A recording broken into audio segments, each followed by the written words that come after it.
नमस्कार दोस्तों, स्वागत है आप सभी का हमारे YouTube चैनल में। और जो आज का टॉपिक है हमारा, ये है उत्तराखंड इतिहास का प्रागैतिहासिक, जिसको हम प्री हिस्टोरिक कहते हैं, और पुरातात्विक यानी कि आर्कियोलॉजिकल जो सोर्स हैं।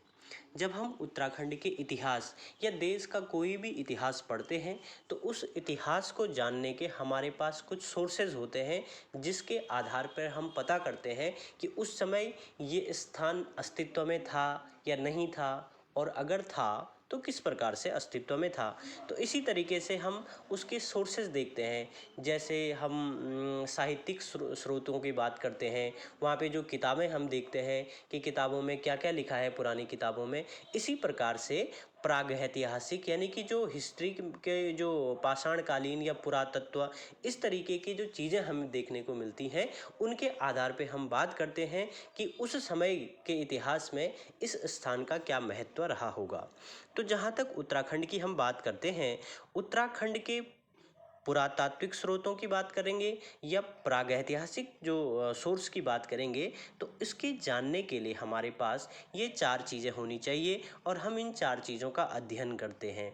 सबसे पहले हम देखते हैं यहाँ पर पाषाण काल के समय में कौन कौन से अस्त्र हमें देखने को मिले, यहाँ पर कप मार्क्स कैसे कैसे देखने को मिलते हैं, यहाँ पर जो समाधि है या जो समाधान है, जैसे लोगों को, उस समय के लोगों को दफनाया गया होगा, तो उसके आधार पे हम देखते हैं कि कहाँ कहाँ समाधि मिली है और कहाँ जो गुफा चित्र और शैल चित्र कहाँ कहाँ मिले हैं।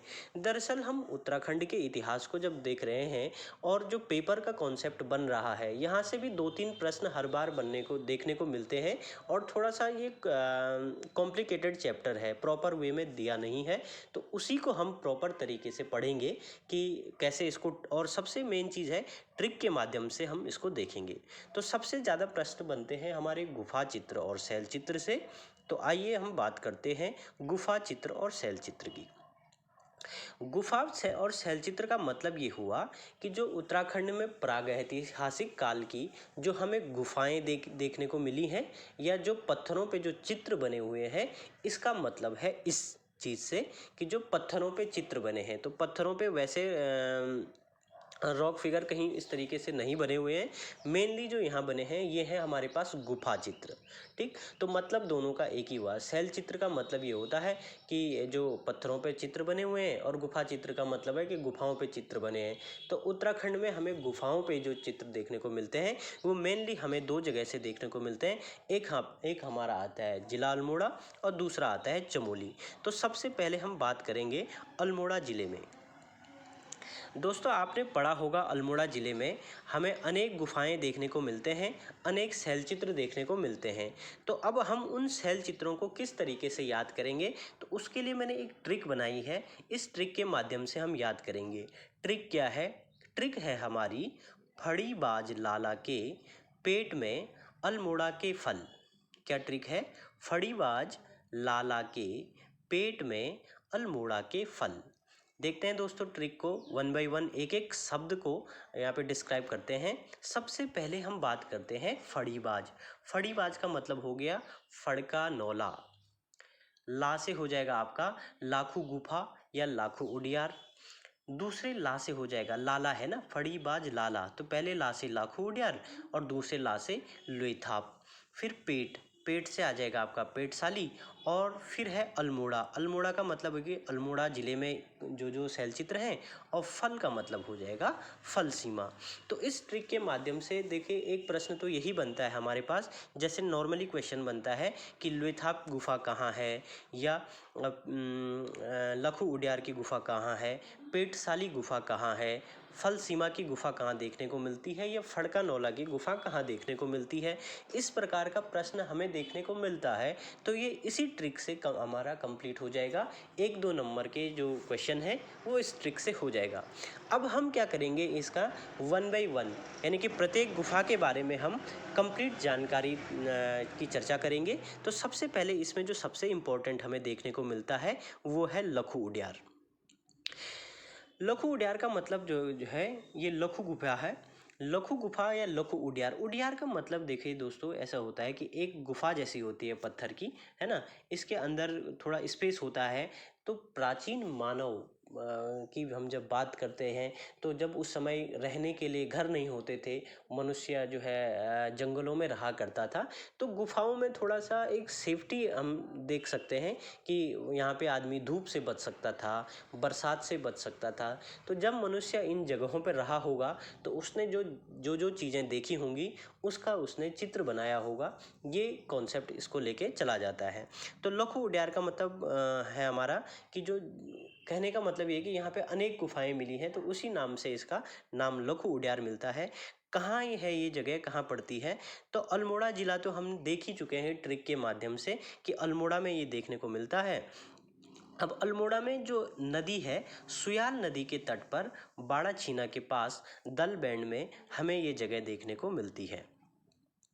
अब हम बात करते हैं दोस्तों कि इसकी खोज का एक प्रश्न बनता है कि इसकी खोज किसने की। तो इसकी खोज के बारे में जो कहा जाता है, 1968 में एमपी जोशी द्वारा इसकी खोज की है। 1968 में एमपी जोशी जी द्वारा इसकी खोज की गई है। अब इसको कैसे याद करेंगे, इसको मैं अभी ट्रिक के माध्यम से बताता हूँ। हालांकि इसमें एक चीज़ ये है कि कई किताबों में हमको 1963 भी देखने को मिला है। तो अगर आपको जो है ऑप्शन में 1968 दिया है, तब तो आपको 1968 ही करना है। लेकिन अगर 1968 का ऑप्शन नहीं होगा आपके पास, तब आपको 1963 करना है। तो 1968 में इसकी खोज हुई।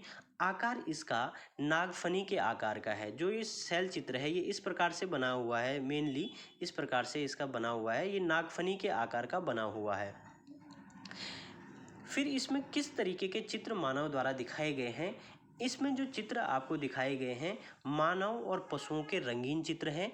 अलग अलग रंगों में इसको दिखाया गया है। और मेनली जो इसका विषय है, प्रश्न बनता है कि अल्मोड़ा का जो लघु उड्यार है इसमें शैल चित्र का मुख्य विषय क्या है? तो मुख्य विषय हो जाएगा इसमें सामूहिक नृत्य करते हुए दिखाया गया है। ठीक, तो मुख्य विषय इसमें सामूहिक नृत्य करते दिखाया गया है। अलग अलग रंगों में, यानी कि रंगीन चित्र हैं और अलग अलग प्रकार के रंगों में दिखाया गया है। मेनली 3 प्रकार के रंग हैं, लेकिन एक ब्लैक कलर भी इसमें प्रयोग किया गया है, तो 4 रंग इसमें देखने को मिलते हैं। ठीक, सफ़ेद रंग हमें देखने को मिलेगा। सफ़ेद है, गेरुआ रंग है, गुलाबी रंग है और काला रंग है। तो मेनली 3 रंग हमें देखने को मिलते हैं, लेकिन 4 भी हमें देखने को मिल जाएंगे। तो अलग अलग हैं, कहने का मतलब अलग अलग रंगों से दर्शाया गया है, कोई एक पर्टिकुलर कलर नहीं है।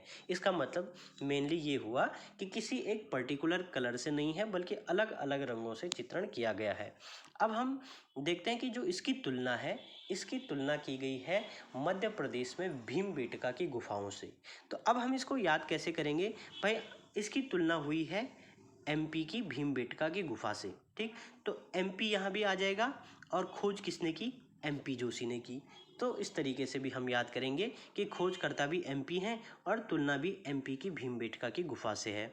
मेरे ख्याल से याद हो जाएगा।